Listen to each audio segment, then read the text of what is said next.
Rebuttal to the claim that Elohim refers to extraterrestrial beings.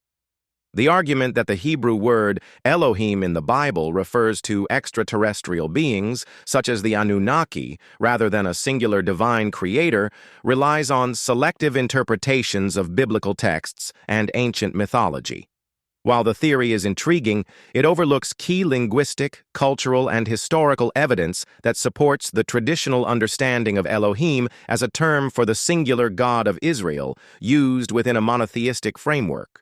Below, I address the central claims and offer a counter-argument grounded in biblical scholarship and ancient Near Eastern context.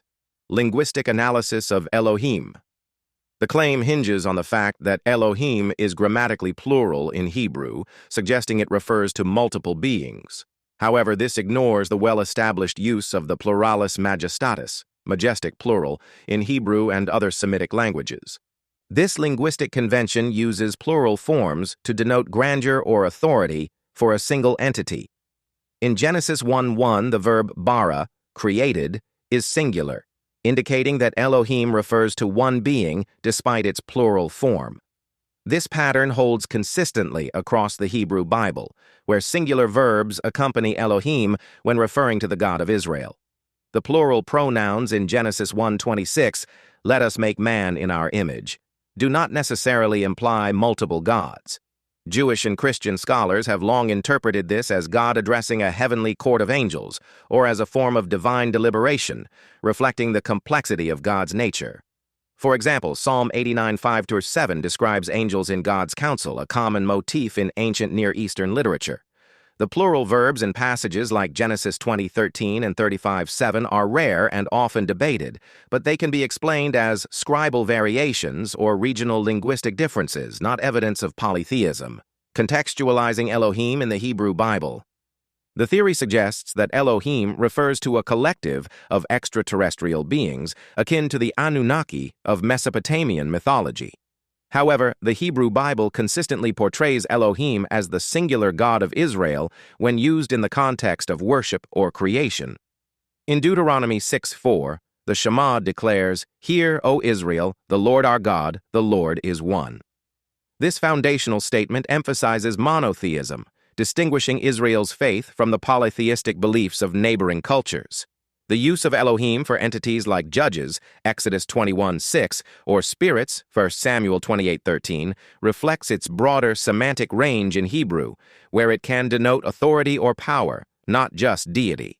These instances do not imply that the God of Israel is one among many gods, but rather that the term is flexible, applied to various beings in specific contexts. The Bible's authors deliberately contrast Yahweh with other gods, such as Baal in 1 Kings 18, to assert his supremacy, not to acknowledge their legitimacy. Comparing biblical and Mesopotamian narratives. The claim draws parallels between the Elohim and the Anunnaki, citing similarities in creation stories and divine councils. While there are shared motifs, such as a flood narrative or divine assemblies, these reflect common cultural and literary traditions across the ancient Near East, not evidence of identical beings. The Anunnaki in Mesopotamian texts are a pantheon of gods with distinct roles, often depicted as fallible and competing.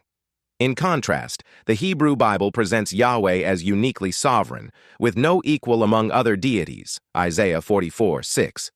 The creation of humanity in Genesis and the Atrahasis epic both involve divine intent, but their purposes differ.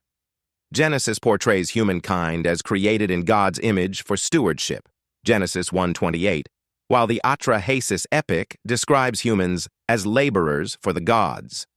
These differences highlight distinct theological priorities, not a shared extraterrestrial origin.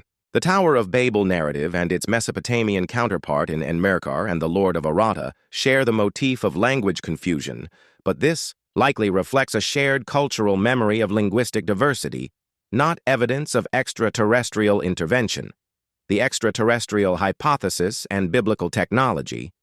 The argument that biblical phenomena, like the Pillar of Fire or the Ark of the Covenant, indicate advanced technology is speculative. Ancient people described extraordinary events using the language available to them, often attributing natural or divine phenomena to God's power. The Pillar of Fire, Exodus 13:21, could symbolize divine guidance, possibly inspired by natural phenomena like volcanic activity.